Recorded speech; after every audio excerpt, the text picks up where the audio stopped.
A semana começou com o Ibovespa batendo recordes e terminou um pouquinho diferente. Ontem o Paulo Pichetti, que é diretor do Banco Central, saiu a campo com um recado claro. O cenário não melhorou desde o último Copom, que é a reunião do BC, do Banco Central, que define a taxa de juros do país. E as expectativas de inflação seguem desancoradas. Ou seja, o mercado ainda não acredita que a inflação vai ceder no ritmo que o BC quer. E com isso, basicamente, a curva de juros abriu. Basicamente, o preço do dinheiro no tempo, ou seja, a taxa de juros precificada para alguns anos, ela continua alta. Os contratos futuros já subiram, sinalizando que o mercado espera juros altos por mais tempo. O DI para janeiro de 2027, ele foi a 14,04. Isso é alto.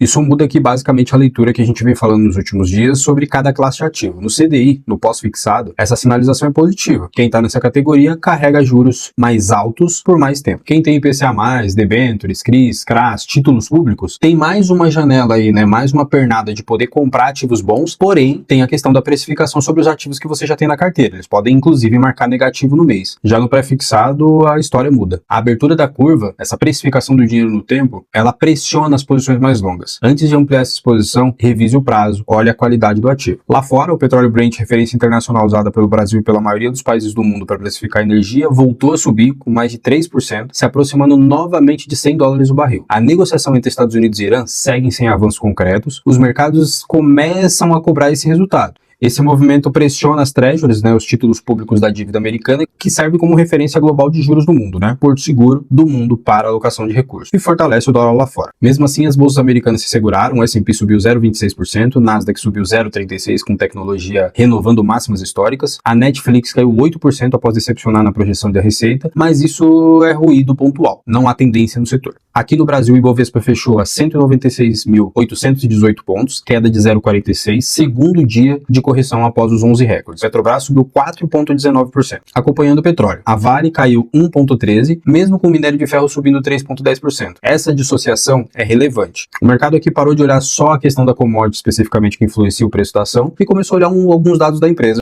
O dólar fechou em 4,99, abaixo ainda dos R$5, mesmo tendo passado desses R$5 durante o pregão. O carry trade, que é a estratégia de capturar diferencial de juros de outro país, ou seja, um americano vindo com juros mais baixos de lá para alocar dinheiro aqui e capturar o nosso juros mais alto, ainda sustenta o real, com a curva doméstica abrindo. Esse diferencial só ficou um pouco mais alto. Na agenda de hoje nós temos o IGPM e temos também o IPC-FIP, dois índices de inflação que capturaram o repasse do choque da energia em março. Nos Estados Unidos, 3 diretores do Fed, o Banco Central Americano, discursam hoje ao longo do dia. Qualquer sinalização sobre o ritmo de corte de juros move as treasuries e o dólar. O relatório operacional da Vale também sai hoje e vai calibrar o humor aí com o setor de mineração. Até as da manhã, o mercado entrou numa semana em modo de euforia, termina com uma semana com o BC reforçando que o ciclo de aperto ainda não acabou. O viés do dia é de cautela, o gatilho principal é a curva de juros e os principais diretores do Fed que vão sinalizar isso. Quem tem posição em pré-fixado longo precisa dar uma revisada no prazo e na segurança do ativo. Quem tem CDI ou IPCA na carteira está bem posicionado. Acho que existe inclusive uma curva aí interessante de compra de ativos de qualidade para poder oferir ágil lá na frente. E se você gostou desse noticiário rápido, ágil, encaminha para alguém. Um abraço.